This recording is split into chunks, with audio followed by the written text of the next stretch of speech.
1 week season. 1 week season, fam. La Familia. Welcome back. It is week 18. This is DFS FanDuel Labs, the season finale for us for the NFL regular season.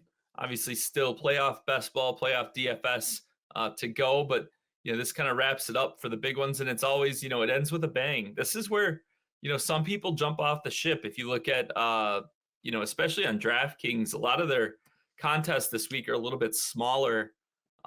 With the week 18, some people get scared off by the uncertainty.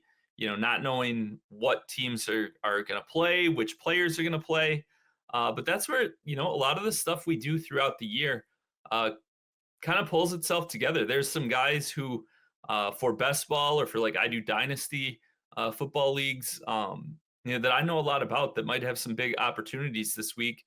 And kind of knowing which of those guys, I guess, are more talented, more explosive, which guys, are more likely maybe for their team to really give them some run and give them a deeper look.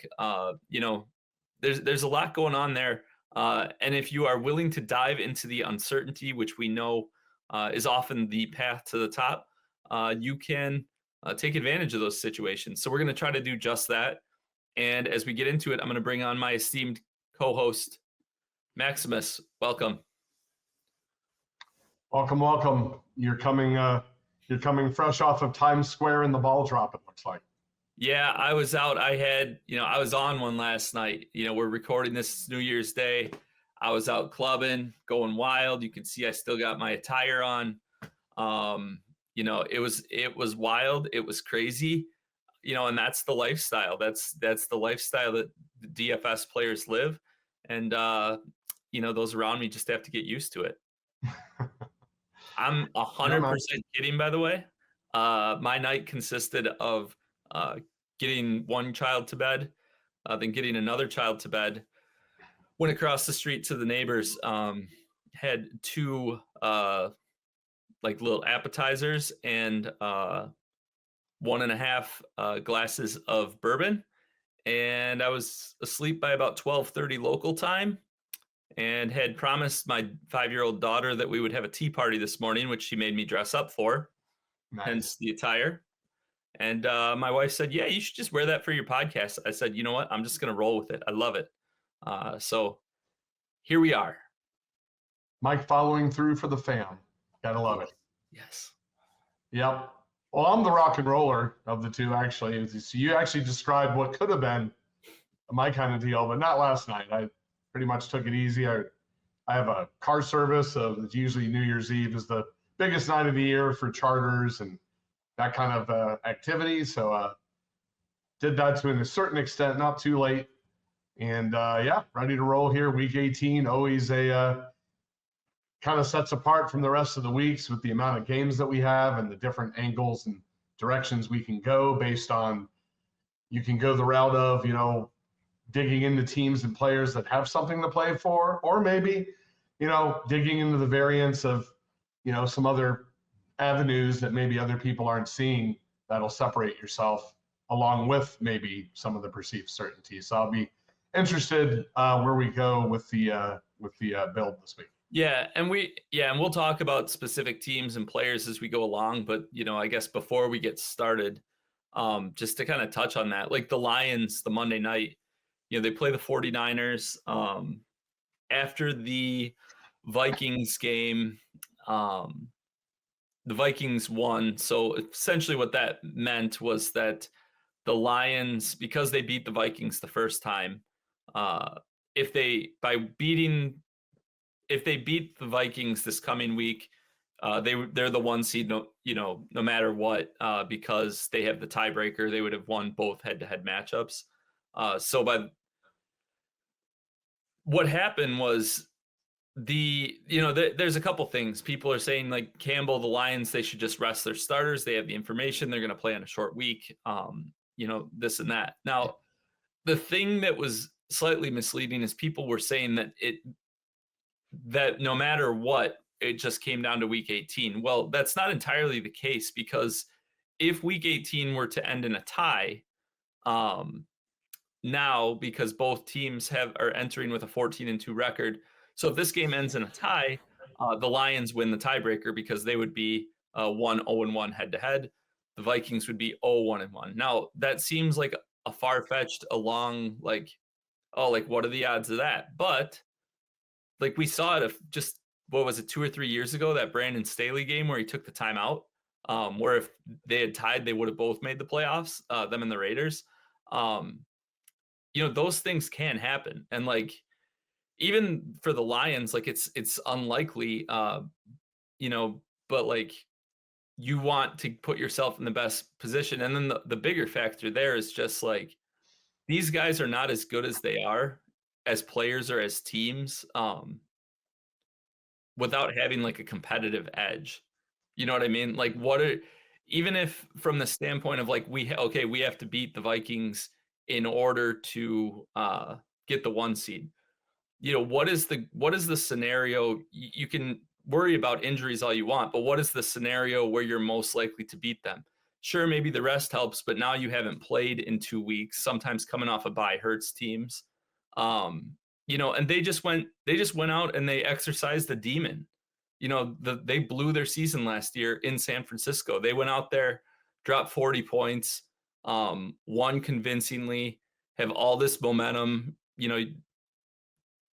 It's hard for me to think that they're not in a better position at this point to win this coming Sunday than they would have been if they had, benched a bunch of guys and just gone out there and lost, 24-7 or something. Right. My retort would be definitely, I think he did the right thing, but if one of his main players would have got injured, then probably would have been some second guessing if Gibbs went down, for instance, or Amon-Ra for the year. Right. Just a freak injury happened in the game, and now they're facing a Vikings team with not fully loaded, and there's ramifications, how deep in the playoffs with so many injuries. And they do have a lot of injuries anyway, especially on the defensive side. It's funny you mentioned, Denver was in a similar spot to this on Saturday. When that game went into overtime, technically Denver could have just ended in a tie, and they still would have made the playoffs, I think. There was a thing because whoever the announcer was said something about it was like 3rd and 8 with like 2.5 or 3 minutes left or something, and said like, I wouldn't be too aggressive here because like didn't want to be like risky, and then they could still punt it, and then the Bengals have to drive. And that was like pretty wrong because it was a 3rd and 8 where if you get it, they could run out the clock basically, and just take the tie and get into the playoffs. So I mean, you want to give yourself options there.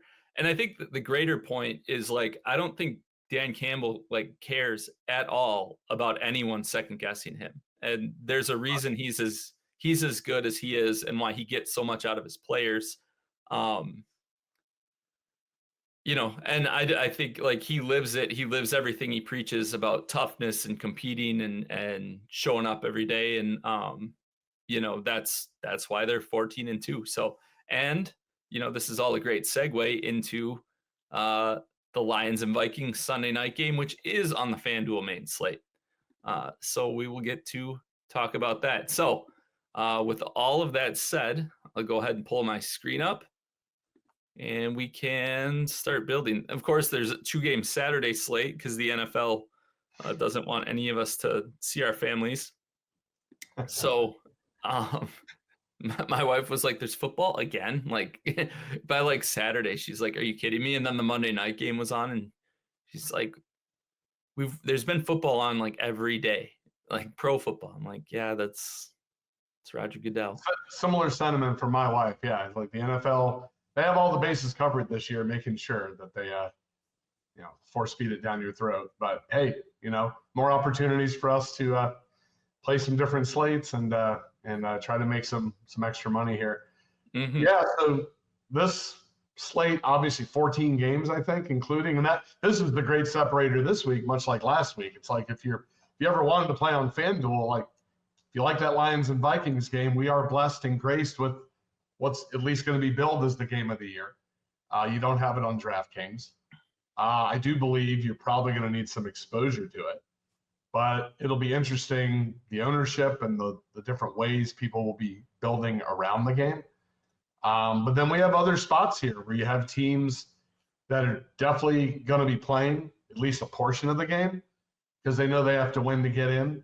A couple of spots I'll point out real quick, and then maybe I'll just throw it to you for the start because I know last year, if I remember correctly, you identified some spots that maybe weren't so obvious on the face of it that would be, viable, along with, some spots of the more of the certainty. So if we go down the list here of the games, obviously Tampa Bay at home against the Saints, the Bucks have to win that game. But my question would be there is, with New Orleans, at this point, just, such a hobbled team, how much will they have to do, to secure the win and then be able to are they going to do the Dan Campbell mentality if we're just going to run it up, or are we going to 24-0 kind of thing? We kind of dial back, the rest of the game and get ready for the playoffs.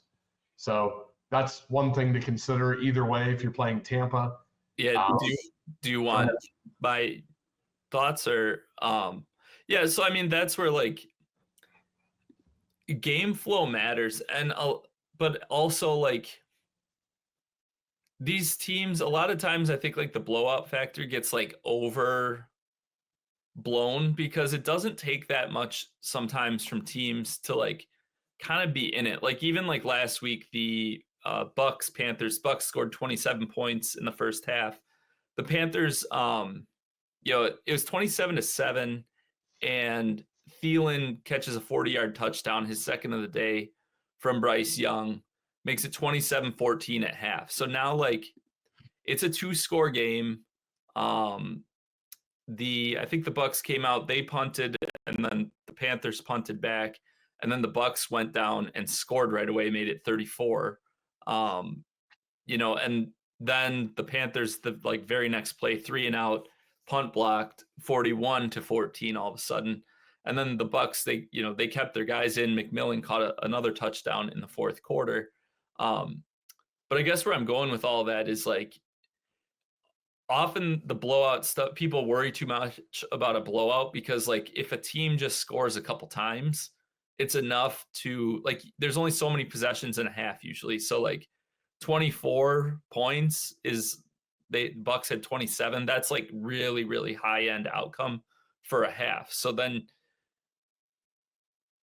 if the other team is able to even score, if it's 17-7, like the team could be dominating the game, but they're not like just calling the dogs off.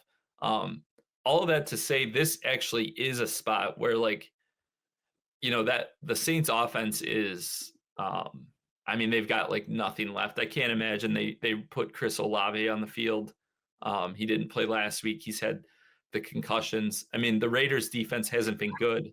The Saints mustered 10 points against them last week. They scored a touchdown first play of the second quarter.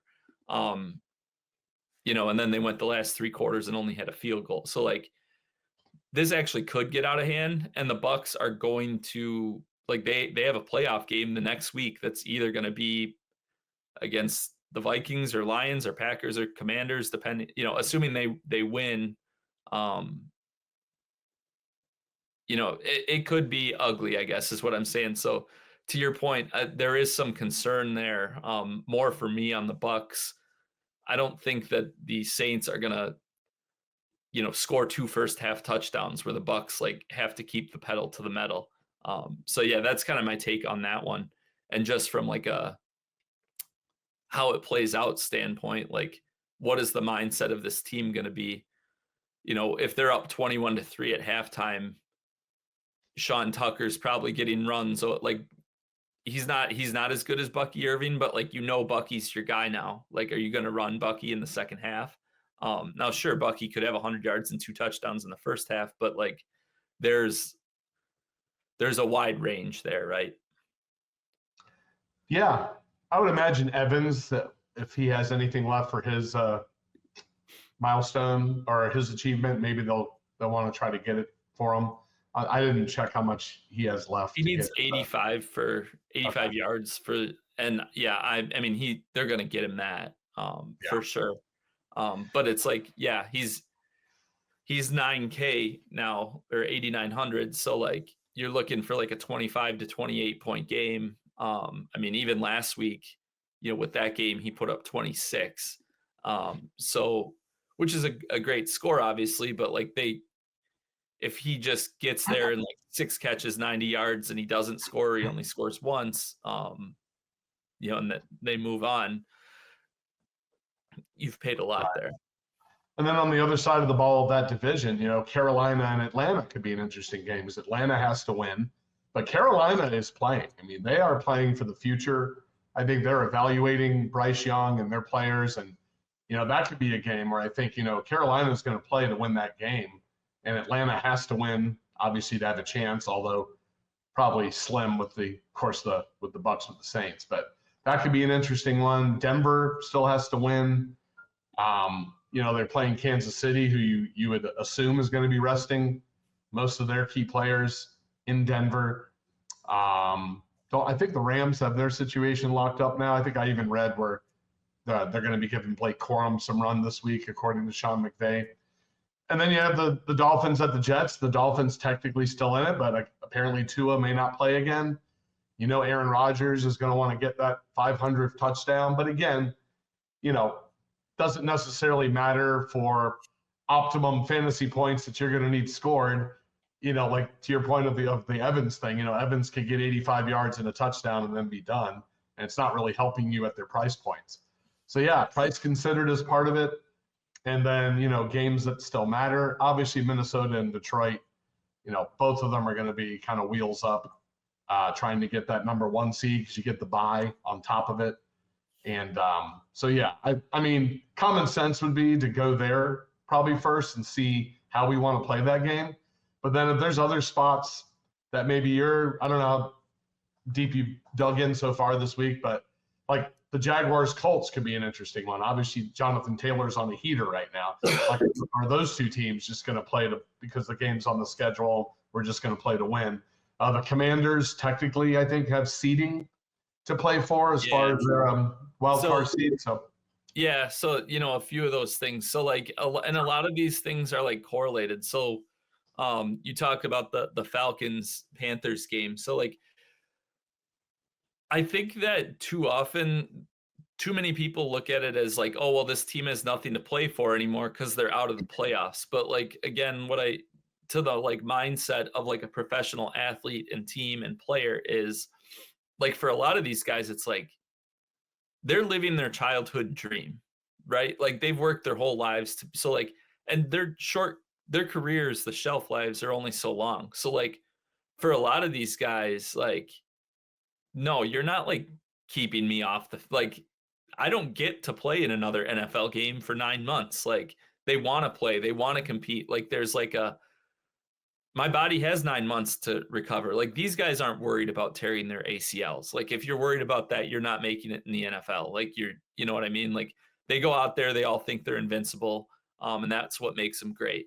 So like for a Carolina team, like, yeah, they're bringing everything, they're trying to win, trying to develop all that. A spot that I think could be a little different. The ones that I guess I'm wary of sometimes, like the Colts. You brought up the Colts and Jonathan Taylor.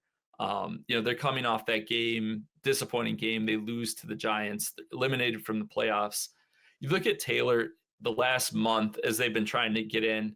He had 26 touches against the Patriots, 24 against or opportunities, I should say, against the Broncos, and then 29 against the Titans, and 36 last week against the Giants. So like, this is a guy they've committed a lot of money to. And now like they've been running the tread off him. Right. So that's a spot where it's like, I could see them being like, okay, we've been like running him into the ground. Now we have nothing to play for. Like, maybe he doesn't play at all. He's had some ankle injuries and stuff in the past. Like maybe he's like a Sunday kind of surprise inactive, or on Friday it gets announced or something. That wouldn't surprise me. Those are kind of the spots I look for. Some of these teams that have been eliminated for 3-4 weeks, like they've still been playing. and especially the ones like Carolina can still put up a fight. So that's kind of interesting to me. Jacksonville's been out of it for 2 months. But like they're clearly interested in like, we want to see just how good we can make Brian Thomas, or like, what all special things he can do. So, that's kind of the angles I look at it from. There's different levels to it. I think like the Houston Tennessee game is interesting.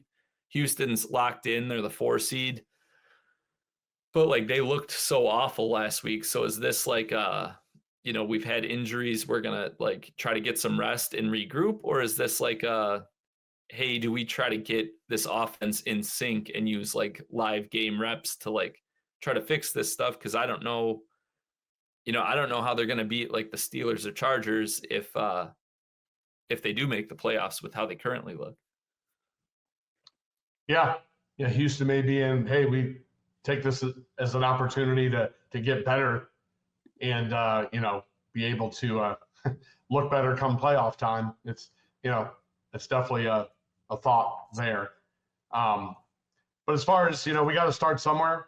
So I think even though it's maybe, I don't know if generic's the right word, but I'd like to go with the Vikings-Lions because there's definitely price considered pieces.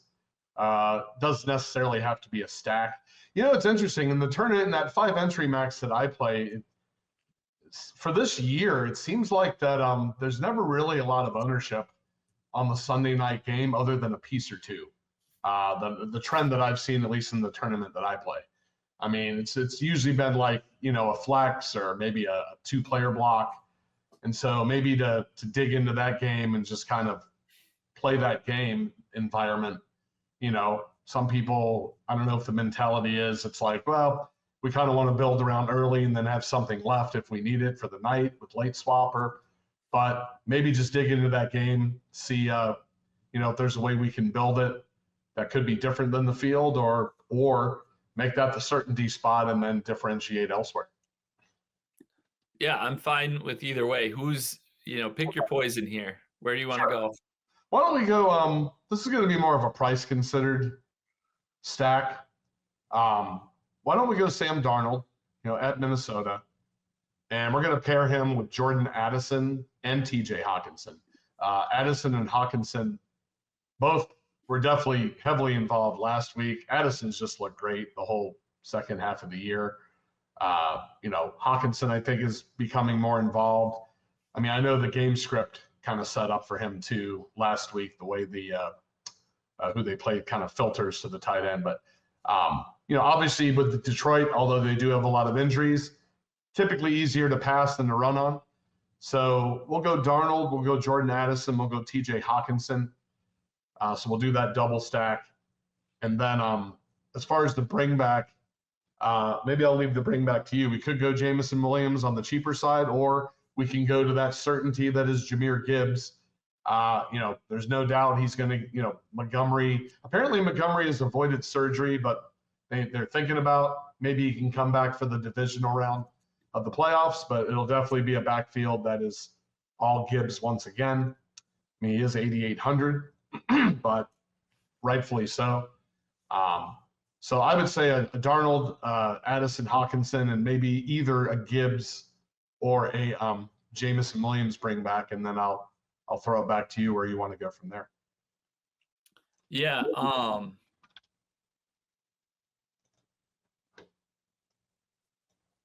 I think what I want to do here is let's go with I want to go with Amon-Ra St. Brown. And then we can change it around later. My thought here is, St. Brown did have a really nice game last time against Minnesota. Minnesota runs it's a high blitz rate team. They've got a good run defense, which, I mean, I still think Detroit will be able to run the ball fine. Gibbs had a nice game against them the first time too. Montgomery, he kind of got hurt in the second half of that game. But kind of how you beat them, which the Packers did a poor job of, which we were talking about before the show, is getting the ball out quick. They play a high rate of zone coverage. They will blitz a lot of guys, and they mix it up. So they're really good at they'll bring 6 or 7 rushers, and then other times they'll only bring like 3, and they'll drop a bunch of guys that look like they were going to blitz. They'll drop them back. But kind of how you beat them is getting the ball out quick. Amon-Ra St. Brown, great against zone coverage. It's hard to try to beat them straight up just downfield, like attacking deep down the field, just because you don't necessarily have the time. And Goff, traditionally has been far better with a clean pocket. So getting the ball out quick, I think, will be important. And we have a high leverage spot. So I think St. Brown's going to see a ton of targets, which is where we've seen. He's not a guy on FanDuel, especially, I usually pay up for. But the other aspect of this slate is, there's going to be expected value, that kind of comes across the board as the week opens up. So I think that paying up for St. Brown, I would be pretty surprised if he doesn't have a very strong game. And I think that'll be, fine to pay up for. So a couple spots I want to talk about. Isaac Guerendo for the 49ers looked solid, as the lead back again. He had 9 rushes for 34 yards, 4 catches for 65 yards against the Lions defense, solid run defense. So yeah, I like Guerendo in this spot. Brock Purdy's going to miss. I actually really like Josh Dobbs. I really like Josh Dobbs. If he starts, he ran for that touchdown at the end of the Monday night game. So, with his rushing ability and the weapons they've got there, I'll definitely have a lot of him. If he does get the start, he'll probably be pretty popular too. But I want to go with Guerendo. And then you kind of mentioned Blake Corum, who the Rams, they do still have some stuff to play for. So assuming the Bucks win in the early window, the Rams will know if they win, they get the 3 seed. If they lose, they get the 4 seed, which would be kind of a big deal, because if you're the 4 seed, then you have to host the loser of Lions-Vikings. But the Rams have been crazy hot, and they kind of have their philosophy of in these spots, they like to rest their guys, give them, essentially use a bye week. But the Rams have won, 5 straight and 9 of 11. Their only 2 losses during that streak were the Dolphins and Eagles. Eagles obviously were rolling at that point. Dolphins when they had Tua and were getting hot. But they beat the Vikings. They beat the Bills in that. So they believe they can beat anyone right now. So, I would think they're going to rest Kyron. They're probably going to rest Puka, Cooper Kupp, he's got to have been banged up recently with how bad he's played. But I think Corum's an interesting one, a talented guy, 5,500.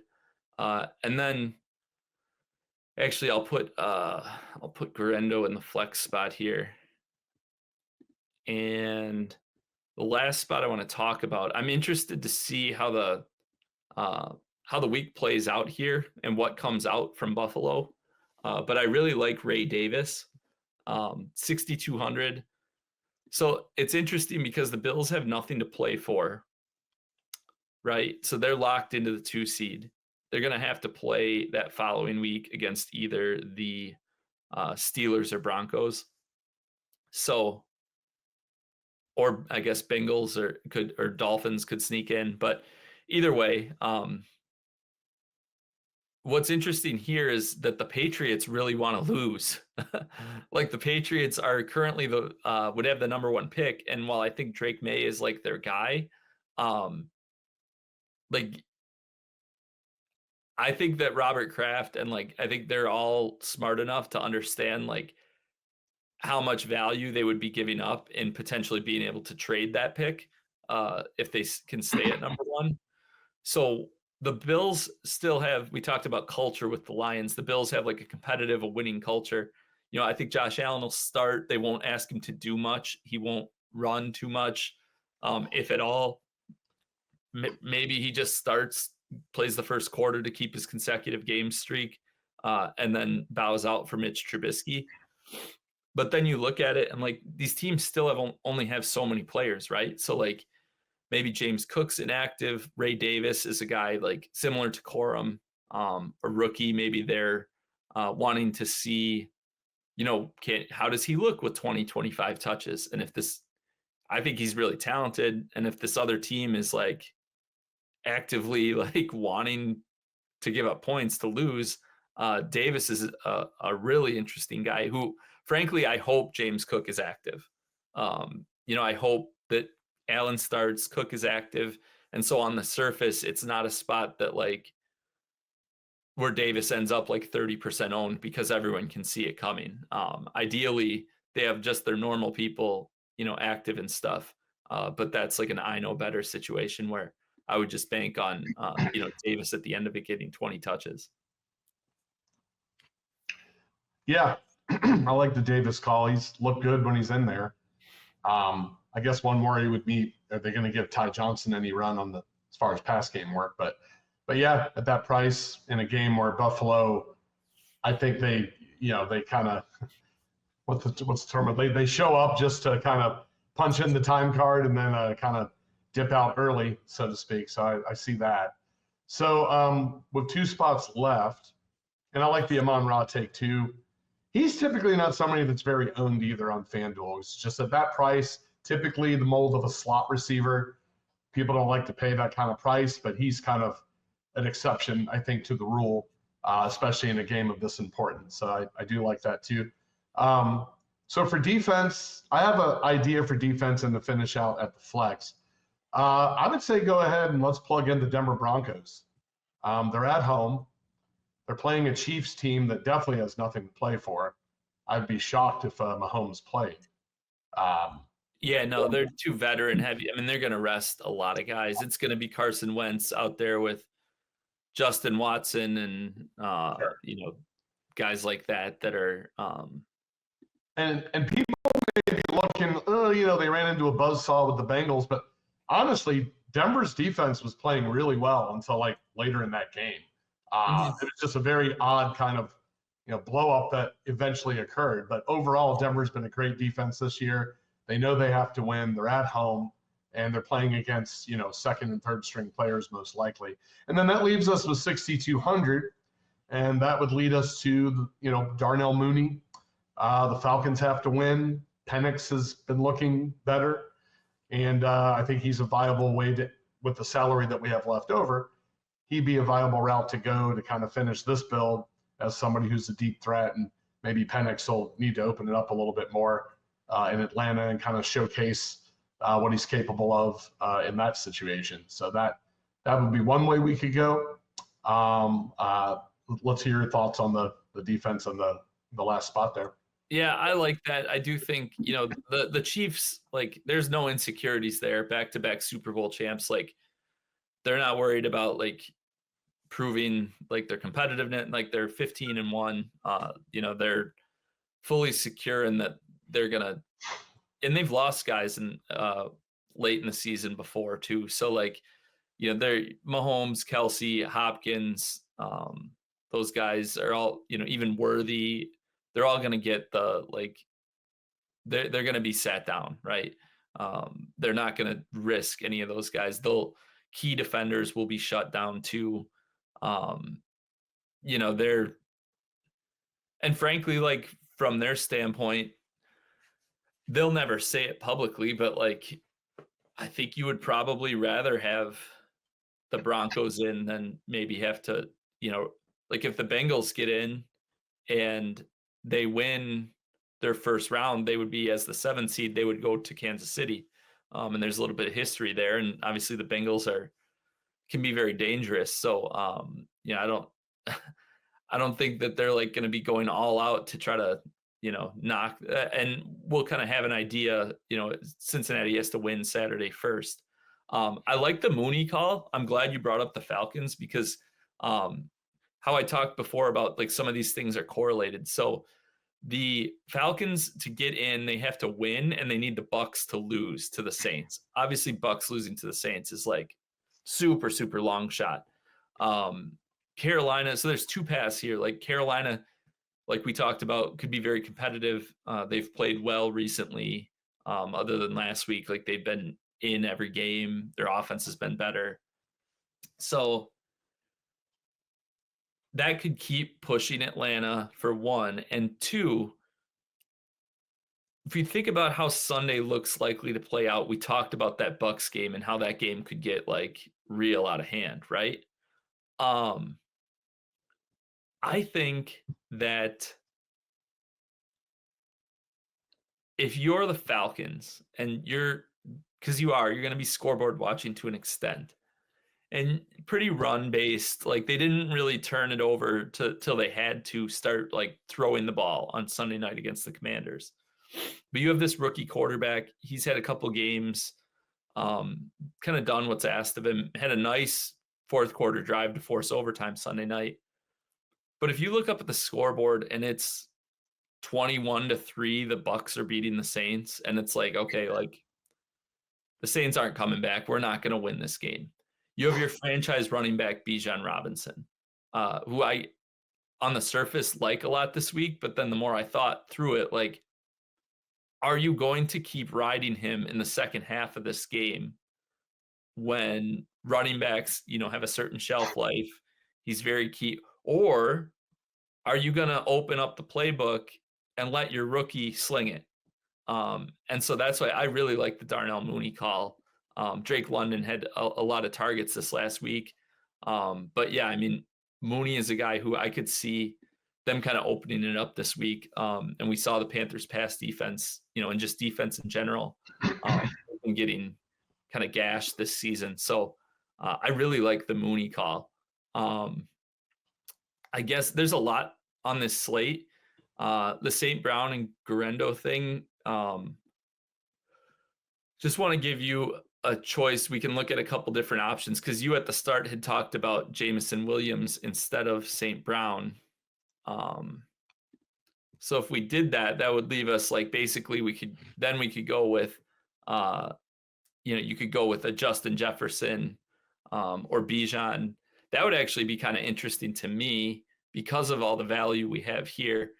We could go with Jefferson, pay up for him, and then we move off of either Addison or Hawkinson. That would be kind of an interesting way to play it, but I'm fine with any of them. Yeah, definitely with multiple entries. That's a good spot. And then also like a Mooney Bijan's kind of like a nice player block for that game too. So yeah. Either of those routes I think would be cool. I'm kind of looking really quick with the let's actually here, let's bring this all together here. So here's what we're gonna do. I like the Broncos spot, but this is where you can correlate across games in week 18 because of the stories that these games are telling together. So part of the Mooney play, right, was it's a good spot, it's a good matchup, and all of that, but also like the upside there is the Falcons like let Penix let it rip because the Bucks are smashing the Saints and it's clear their season is over, so they're just going to let their rookie like get as many live reps as they can. So playing into that, play the Bucks defense at 4,900, and that gives you that is a correlated piece. Like Darnell Mooney and the Bucks defense is like a correlated play to an extent. They don't have to hit in the exact ways, but if the Bucks defense is smashing and they're just destroying the Saints, that increases the likelihood of Penix throwing downfield, Mooney hitting a play. Along with that, if we flip ARSB to Jameson Williams and throw Jefferson in there, we can come off Addison then, and you could go to like a guy like DK Metcalf, who like the Seahawks, it's Mike McDonald's first year. They're 9-7. Even if they win, they can't win the NFC West, but they can't, and they can't make the playoffs.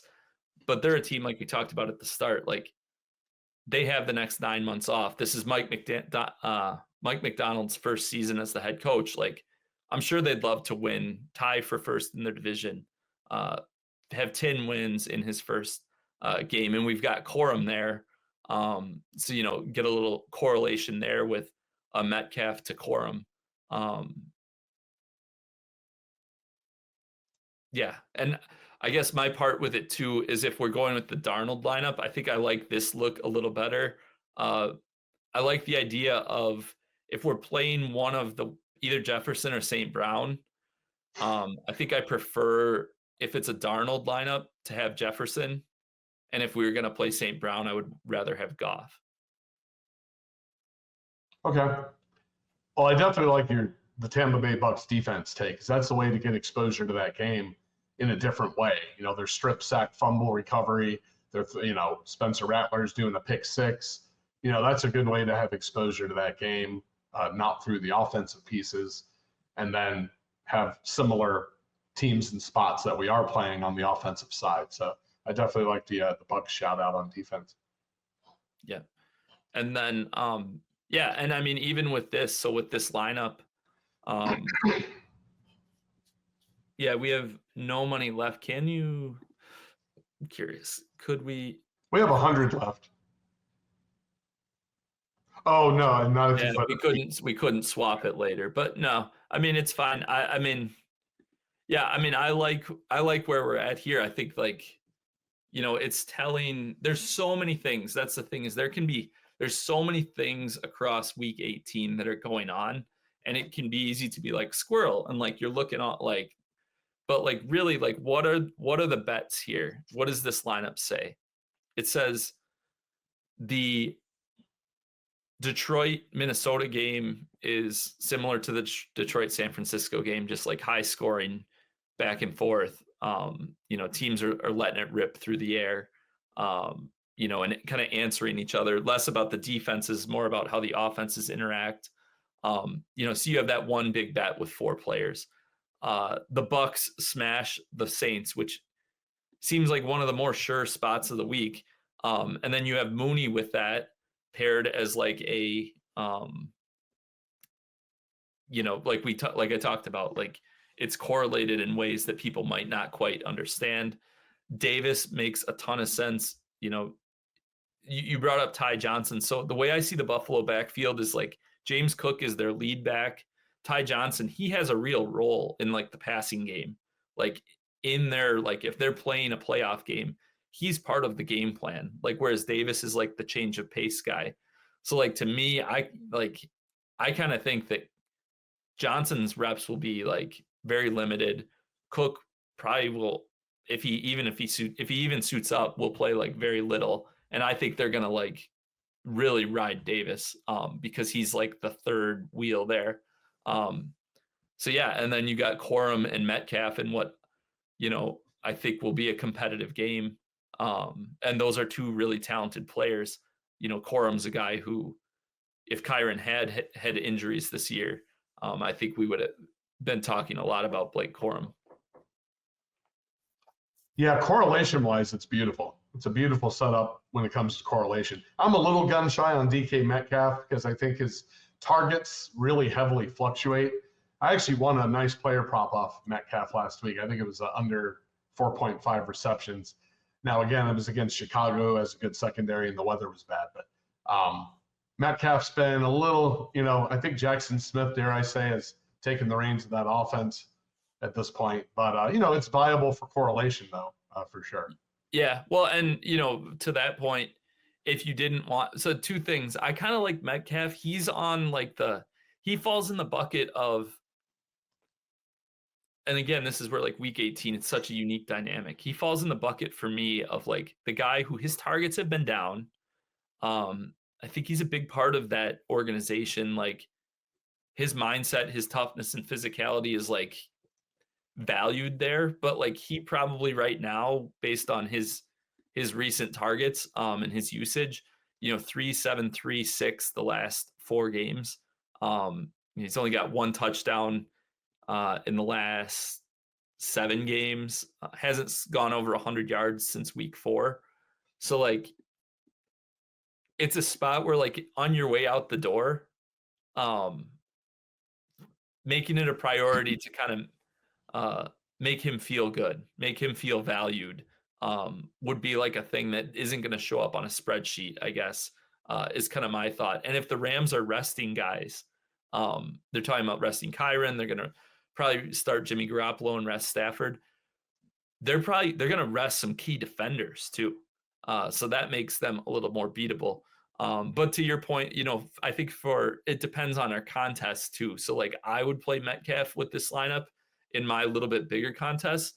For you, I could see just, playing Addison and just going with the full triple stack with Addison, Jefferson, and Hawkinson. In your 5 entry max, just it's a huge bet, and it's about the block, right? Probably at least one of those players is going to like not meet expectations for their salary, but if Darnold hits, you're not missing wherever it's going. You're going to get it one way or the other.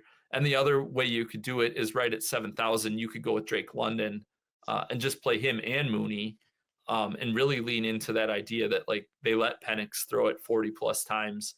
Those guys get a ton of targets, and you can play 2 pass catchers together, especially without the quarterback, especially if you have 2 pass catchers from the Vikings and you're playing them with Darnold.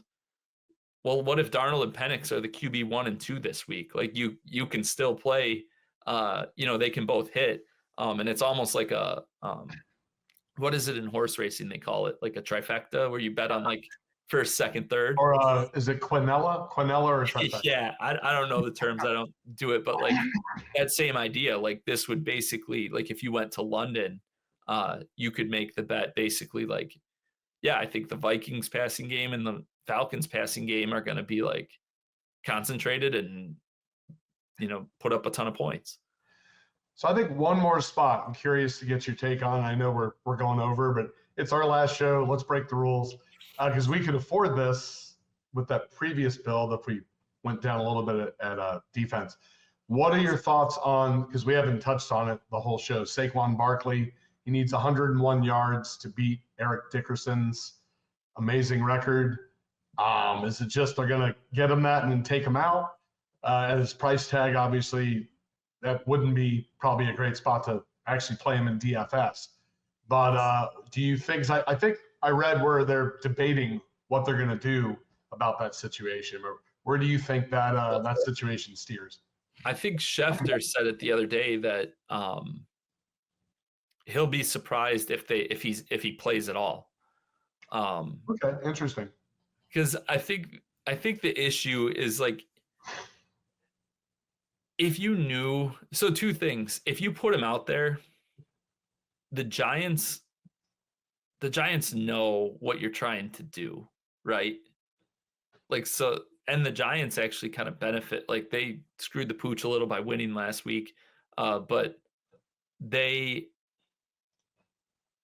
don't want to be the team that lets him break that record. So if you're handing him the ball every time and they're stacking the box and he's not able to get loose, like at what point do you call it off? And then it's like, well, why did we just let him get hit 15 times? You know what I mean? Because like once he gets to like 70 yards, well, you've played him. You're going to keep him out there till he gets it. If you knew he could break off a long run early and kind of get it in the first half, I think you go with it. But then also like we saw it earlier in the year, right? I think it was the first Giants game. He had a chance to stick it to them. That's the other thing. The Giants have like Saquon is a former Giant. Like there's that aspect, but there was the clip of them asking if he wanted to like go back in to get some record.